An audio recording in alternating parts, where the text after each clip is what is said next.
right, and thank you for staying with the Monday Report. The conversation begins right now with Dr. Isaac Mwaura for the very first time as government spokesperson. Thank you very much for making time. Thank you, Trevor. So, how did you end up here? You've been nominated as a member of parliament, a senator, sworn in as the chief administrative secretary. How did you end up as the government spokesperson? By the favor of God. That's what I can tell you for sure. Yeah. Because every time you do something, you ask God, let his will be done. So clearly, it was not in his plan for me to serve in any other capacity other than this one. And I'm extremely grateful to President William Ruto and Deputy President Rigathi Gachagua for finding it fit that I can be the one who represents government officially. Do you regard this as a favor? Speaking of favor, do you regard this as a favor from your political position? Not quite, because why Isaac Mwaura, not anybody else? I think, Trevor, that means there is some competence, and I believe so. Yeah. You've hosted me severally here in terms of articulating government agenda, even when, the CAS position was not, was declared unconstitutional. I mean, I have been very forthright in supporting a government that I went out of my way to convince Kenyans that it was the right government to vote for. And so therefore, no, it's not a favor, not at all. I have all the competence. By the way, you may be surprised. My first job in government was a PRO. I was first appointed as a director of the National Council for Persons with Disabilities at the young age of 22 years. And I was the chair of public relations and advocacy. And then later on, Trevor, I was employed by the same agency way back in 2009 as a principal public relations officer. So you can see, and I have had history being an editor, being a writer, being an author. I still run a column for one of the dailies every Friday. Yeah. So basically, I am in this space out of competence. I actually have a diploma in public relations, So it's something that I've done in terms of public communications and advocacy. So it's not new. And of course, even when it comes to the political space, yeah, it's very interesting. But also, it's not by coincidence. You've asked me that question because I am the 5th government spokesman. After Muthuma Alfred, Mudhui, then Kiraithe, Oguna, and myself. But appointed by the 5th president, William Samoei Ruto. And my first job, really, I did it on the 5th of October. Yeah. I don't believe in coincidences. Okay. Those numbers say something. So I am ready and willing to help government to communicate more effectively. Of course, there has been a challenge there. Yeah. Even those of us who are part of the communications team of the Kenya Kwanza administration, we have been seeing that gap. And I'm extremely excited to be given the opportunity to set the record straight. Yeah. Yeah. So where will you be getting your brief from? Now, first and foremost, the spokesman's office is not going to be situated at the Ministry of Information. It's going to be situated under the Cabinet Affairs and also Head of Public Service. So the ministers and the PSs will be the ones now giving us the brief so that then we can communicate to the public. So the ministries, departments, and agencies. So ministries and PSs will be giving you the brief? Yes, please. So then how do you fit into the entire hierarchy? Because we know there's a State House spokesperson, there's a Presidential Press Service, there's a DPPS, and all those ministries you're talking about also have their own communication structure. It's a coordination of all of that. Okay. So for the State House, you have a spokesman, and that is for the communication of the president himself directly. The PPS is to support the president in that regard. The DPPS is to support the deputy president. Yeah. But the rest, the whole of government, it is the office of the government spokesman. So basically, all of the other communications leads are the state departments. We shall be having meetings to coordinate with them so that then we have one message on key government policy issues. They may be able to do, for example, their own, campaigns around what they are trying to popularize. But on official government policy, then it has to come from one coordinator center, because one of the challenges that governments usually have is everybody speaking from on top of their head. And yet it is not an official government position. So that is something that we are seeking, or my office will be seeking to set the record straight. Yeah. Yes. Are you now the spokesperson of all the ministries? Yes, the spokesperson of government. Yeah. Government, what is government? Government, and especially in this case, the executive, is ministries, all of the ministries, departments, and agencies, yes. So how will you harmonize this communication? Because by your own admission, there's been a challenge there where some people speak from on top of their heads, like you're saying, that there's no coordination. How will you harmonize that? Realignment of the structures. so that there is a proper command center and reporting mechanism.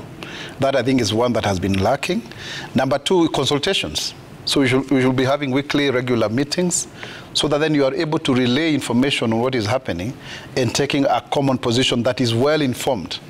So that it's not Isaac Mwaura who is speaking as Isaac Mwaura, but I am also informed of the realities, because those people at the State Departments are the ones who know exactly what is it that could be an issue.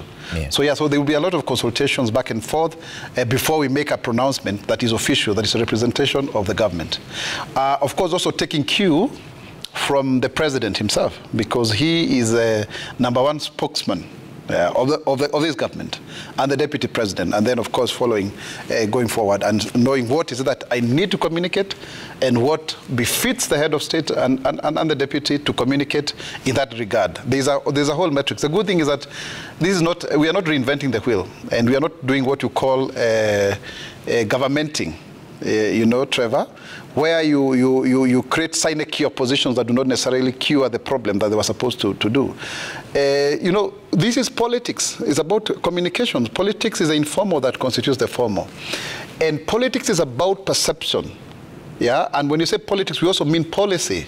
You know, actually in French, policy is called bonne politique, good politics. Now, politics is about perception, and perception is a production of communication. So we have to really know how we produce, information. And what do I then see as the role of my position, or my office actually, because it's an office. It's not just Isaac Mwaura, it's an office. It's #1 is to actually make the intentions of government well known. You know, like we have to make government's intention to come out clearly. #2 is to explain government decisions and actions. Because more often than not, Trevor, people do not understand why did the government take action, because some of that information is private, but there's a way in which you step down this, away from the governmentees, if I can call it, and let the people to understand. #3 is to also generate news from within government. Now, I have been a PRO before. I've done newsletters. I have done communications before. So how do we make sure that we get news from within government as a right, for example, access to information as per the Constitution Article number 35. So all of these are the things that we need to do, because the challenge of communication is the illusion that it has happened. Yeah. So if you look at the whole circuit from one point to another, it needs to be relayed. Of course, also, we are living in an era of fake news, disinformation, misinformation, also to counter that, so that then we get the record straight. So how will you harmonize a situation where the executives seem to be reading from different scripts? The president and the deputy president, to be precise. I don't think so. Sometimes it's a creation of the media, deliberate, creation of that rift, because I think when I listen to the president and the deputy president, they are reading from the same script. Okay, so let's get practical here. Yes. What is the official government position on the shareholding? Are there some people who have more shares than others? There are two things we need to differentiate. #1 is that Kenya belongs to all of us. How you voted in the last general election is your right, really, to vote in that way. However, the people who form government are those who share the vision of the Kenya Kwanza government, the Kenya Kwanza manifesto. In terms of, for example, the people who were given opportunities to be in cabinet, to be principal secretaries, they were part of the group that really mobilized Kenyans to vote for President William Ruto and his running mate then, Rigathi Gachagua. However, Trevor, development is for everyone. Look at today, 117 billion waived. Debt from the debt that has been waived from sugar industry that affects the Nyanza region, for example. The stepping up of production of power from 2 to 8.6 megawatts in Kuja. You see, those are very progressive development initiatives, and many others the president has done in his tour of duty in that region. And it's not just that region. He was in Western. Now, all of those people may not have voted for the president. They are entitled to the share of development. But then when it comes to the issue of who runs the government, who occupies, you need somebody who understands the manifesto. However, it is also to be seen that actually even the president is embracing those who may not necessarily have voted for him to come on board and also to share the expertise and what have you. So yeah, so there's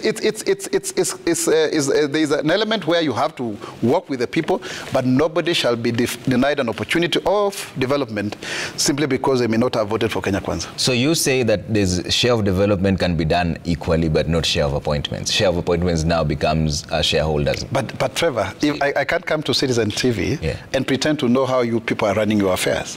Okay. You may invite me as a guest to explain about my vision as government spokesman, but for sure you reserve the right to admit me here. So it's kind of a way that way, because when you go hunting for these votes, you are a party.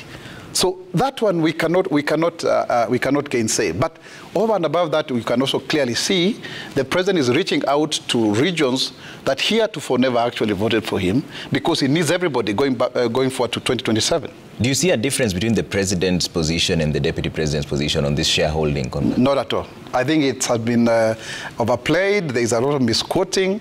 And I want to say, because we saw it in the last regime, let the media not try to drive a wedge between the president and the deputy president. They are one and the same. Even today you saw, and in many other instances, they are always together. So what would be your statement on this particular issue, if it comes to you? Because your appointment took effect immediately. Yes. So you are there, the media is asking, what is the position of the government on the shareholding? I want to say clearly and categorically, every Kenya has an equal opportunity to whatever that the government has to offer.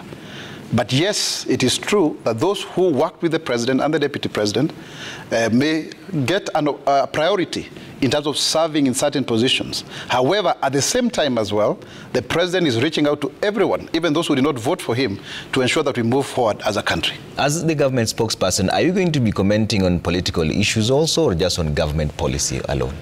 Trevor, you know, if about personality, that's a different case altogether, because they keep on changing. But if there is a government policy, for example, if we have a stand on a certain issue, and then say our opponents have a different stand, and it is as politicized, we'll come to set the record straight. So yes, we cannot avoid the business of politics when we are communicating, because, I mean, this is a political government. It was formed politically. However, we will not be commenting on personalities and their differences of each other. But we would want to ask if those personalities have contradicted what is the official government position, what is the intention of the policy. That one we have to clarify. Yeah. Without being, without having what we call ad hominem arguments. Yeah. Yeah. It's the reason why I keep pushing on this conversation of shareholding is because it's the biggest rift in the country right now. Because the Constitution says that even appointments needs to be showing the face of Kenya. Everybody has a right to be appointed anywhere. But there seems to be a narrative that these appointments are skewed to perceived supporters. Because even by the, how would you know who supported the government and who did not? Let me ask you something, Trevor. One thing that really happened that was very good in the last general election, and we all agree on this one, and that's why I like the fact that you call it a narrative that is being pushed. You know, these narratives are pushed from a certain quarter. Is that the last general election had Kenyans of all walks of life and from different regions voting for the both sides of the political divide. So you had people from the Rift Valley who voted for Azimio. There were people from maybe certain areas of Western who voted for Kenya Kwanza. So in a way, if you look at the President Ruto's administration, it is very representational of the country. For sure, I can tell you. So it cannot be, you know, that narrative that we can drive away that only certain regions are supporting government, I don't quite agree. In fact, if you look at, for example, the party UDA is a very national party with 128 elected members of parliament, 808 MCAs, 32 senators, you know, 20 governors. That is a truly national party. And then add to the Kenya Kwanza coalition members like ANC, Ford Kenya, and then you can see a whole mosaic. Look at even even the parliament. You look at the Senate speaker is from the coast for the first time. You look at the speaker of the National Assembly is from Western. So I think for me, and even look at even the new Secretary General of UDA, if I was to use that example, is Malala. You know, so So we have a very national face, and one of the things that President Ruto really was emphasizing when he was campaigning with his deputy is that we must stop this politics of regionalism, that we must fight tribalism. Okay. And I think we've scored very well, more than any other election. I think the closest that we may have come was the 2002 election that made President Kibaki to be elected. So this is the closest. Otherwise, in between there, we've had problems around 42 against 1, but let's not go there. Okay. Because government belongs to it. And let me tell you something.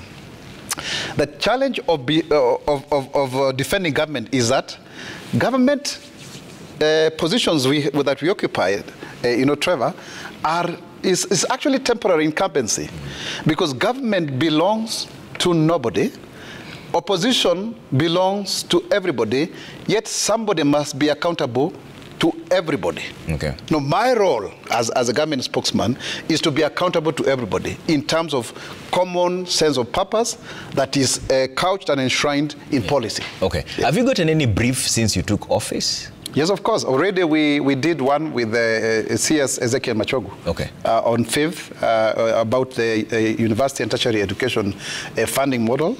That was very, very good, yes. Okay. Yeah. And have you got another briefs from other ministries? The reason I'm going to this is because right now as we speak, there's a position that I'd like to hear from you. What is Kenya's official position on Israel and Palestinian conflict? This is happening now. Yes. That is very clear. And taking a cue from the president himself, 3 things. Number 1, Kenya stands with Israel, very clearly. Number 2, Kenya is calling for the cessation of hostilities between the 2 warring parties. And number 3, Kenya is asking for the 2 sides of this conflict to go back to the negotiation table.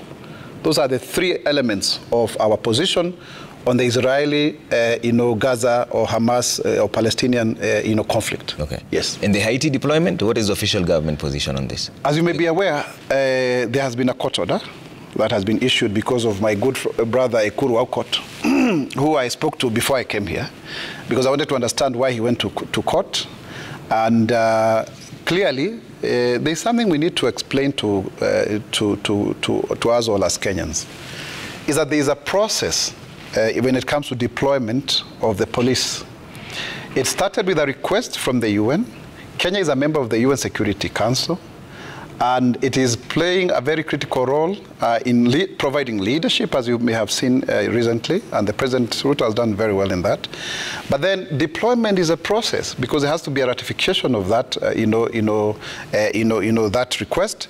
And Kenya is leading a coalition of many countries. The US has actually offered $100 million, up to $100 million for this. But then you are not just taking your policeman from Kimbo Police Station and telling them now marching orders go to Haiti. First, you have to standardize them. You have to standardize them. And then also remember, you are picking specialized police officers.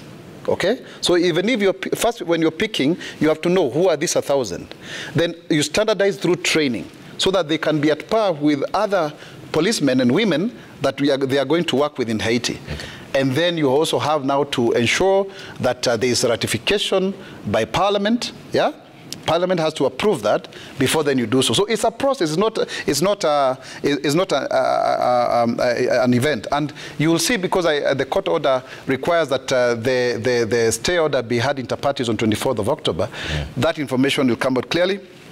And you also had the CS Interior, Professor Chidzuga Kindiki, clearly say that Parliament must approve. Okay. So on the issue of constitutionality, yes, it is there. It's very clear, because Kenya is bound by international obligations. Okay. If you look at Article 2, sub-Article 3, 6 of the Constitution, around there, we are a part of a committee of nations, you see? And so any international jus cogens, has to be, domesticated through municipal law or decision. All right. And that is actually the preserve of Parliament. All right. How will you manage the media and government relations that sometimes is frosty, even ends up to name calling? What your magazeti, what you how will you handle that? Yeah, I think to be honest, and it's good to be truthful, the relationships have not been very good.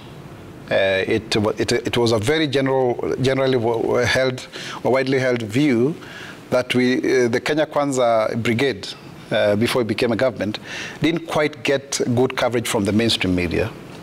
And research, actually clearly indicated about 67% went to the other side. But when you are in power, you need the media, and the media needs you for purposes of relaying your information and programs, and even for advertisement and whatever that it means. So my role, I will be reaching out to the members of the fourth estate. I want us to work together. And working together does not mean that, Trevor, you come and praise me. No. You can critique, but let's also not manufacture stories that are supposed to paint the government bad without any cause. So let us have a conversation and see what are the teething problems. What are the asks from the media? What are the asks from us?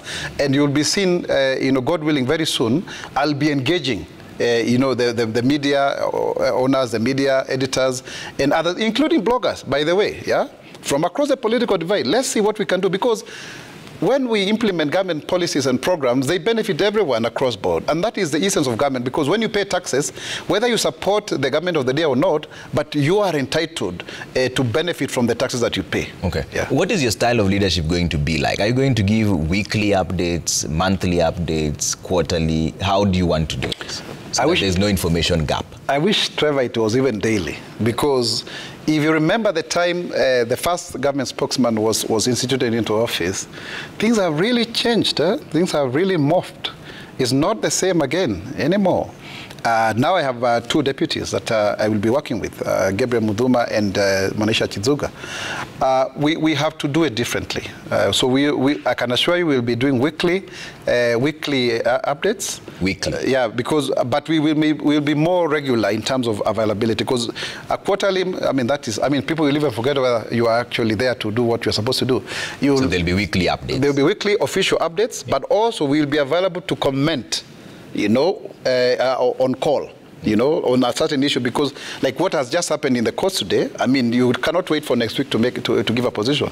But that can only be sustained if then there's a lot of constant consultations. Mm-hmm. So who are you reporting to? To the Kenyan public, in terms of general information, because I have the information to relate to, but I have my seniors. I have the president himself, I have the deputy president, I have the prime CS, I have the head of public service. So I'm the fifth in that command. Okay. So you can see the alignment, the fifth.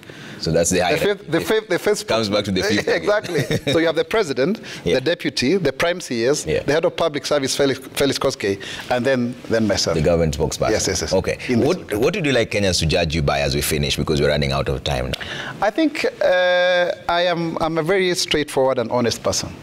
I want Kenyans to see the other side of government. A government that is caring, a government that is responsive, a government that truly has the wishes and aspirations of the people at heart. That is what I would want Kenyans to judge me for.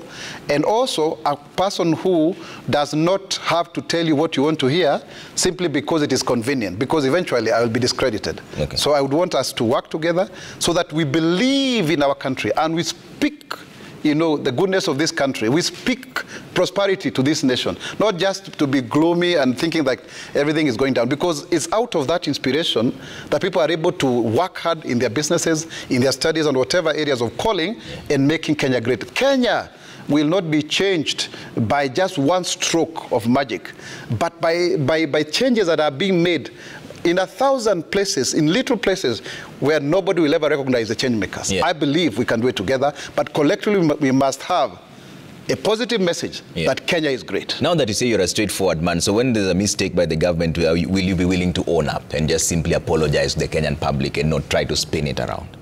I think it is humanist to error. So if things may not be very rosy as they look, we may want to ask for more time and to give more information rather than openly denying what is the obvious. I think that sometimes Kenyans now are very, very enlightened people. Obviously, it's not just to come and tell to. Sometimes there's a way. It's also how you deliver the message. Even if even if things are dire, you must give people hope. You must show them that they can live for tomorrow. Because what makes us to wake up every morning is that yesterday, even if things were worse, today is better. That my tomorrow is better than today. Right. So that kind of thing, I think, is what I want to ask of Kenyans, and you'll be seeing more of that. Of course, sometimes we may make mistakes. That is normal. Allow us to do so, but we rise up to the occasion as and when we are called upon to. All right. Yeah. Thank you so much for making time this evening. Dr. Isaac Mwaura, for the very first time as the government spokesperson, we wish you all the best. And of course, the platform is always open. When there's something to be clarified, you'll always be invited here. Thank you. Thank you very much. And on that note, we're taking a quick break here on the Monday Report. When we come back, I still have a few more stories to run you by and then get into the sporting action, right? So don't go too far.